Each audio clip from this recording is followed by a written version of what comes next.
Georgia Senate runoff coming down to the wire. Peach State voters shattering early turnout records as Raphael Warnock and Herschel Walker battle it out for the final remaining seat in the Senate.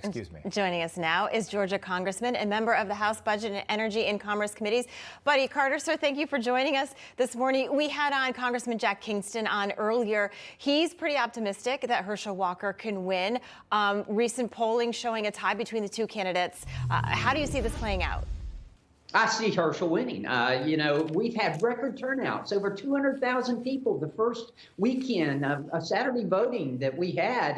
My wife voted yesterday. She stood in line for 2.5 hours in order to vote. Wow. People have confidence in the Election Integrity Act that was passed by the Georgia State Legislature. Not only that, but Republicans as well as Democrats learned an important lesson 2 years ago when we had a runoff for these Senate races and people didn't show up. And that is in runoffs, you have got to show up. You've got to get your voters out. We have learned that lesson, and Democrats, I think, have learned that lesson as well. So we have record turnouts, but I do feel like Herschel his momentum is peaking right now, and he's going to be the next senator from the state of Georgia. Yeah, Congressman, I appreciate that you're bullish on the race here. I think a lot of people in Georgia that tend to vote for Republicans would have been happy if this was wrapped up 22 days ago, November the 8th. I'm wondering what you make of the surrogates in this race. So no Donald Trump campaigning, no Joe Biden campaigning in the runoff. Barack Obama will be in Georgia tomorrow. Joni Ernst, there's a whole list of Republicans that are going to be in Georgia over the next several days. Does that make any difference in this race?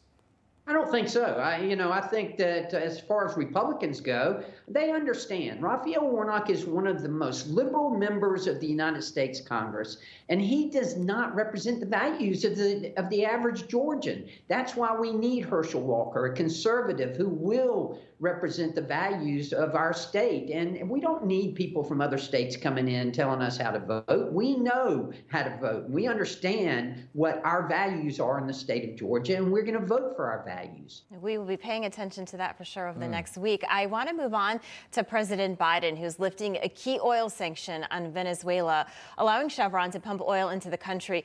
We also do have a development on this situation. There's satellite images and photos that are showing a super tanker transporting Malaysian crude oil to a Chinese port. Now, the oil was loaded from sanctioned Venezuela 4 months earlier. What do you make of this situation?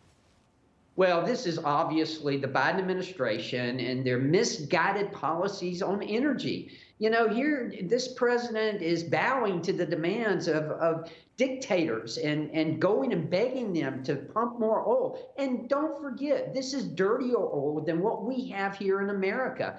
We have got to unleash our energy potential here in the United States of America and stop depending on these adversarial dictatorships that don't help us at all on the world stage. And this president just does not get it. He just does not understand. We have cleaner oil here. It would be more self-sufficient for us to pump our own oil here. Yeah, these America Last policies, again, why do business with a country that we're not even allies with? Congressman, we were just talking about Kevin McCarthy as Speaker. Where are you on that debate come January?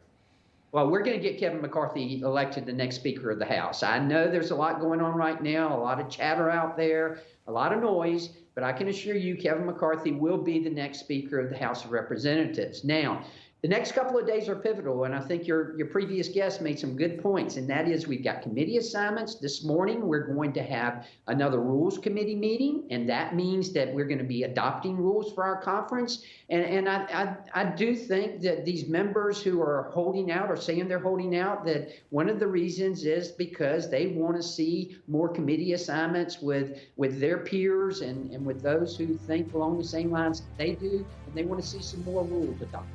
All right, Georgia Congressman Buddy Carter, thanks so much for being with us this morning. By the way, really like that tie. It's that time of year, isn't it? Great tie there. Thank you for being with us, sir. We'll do it again soon.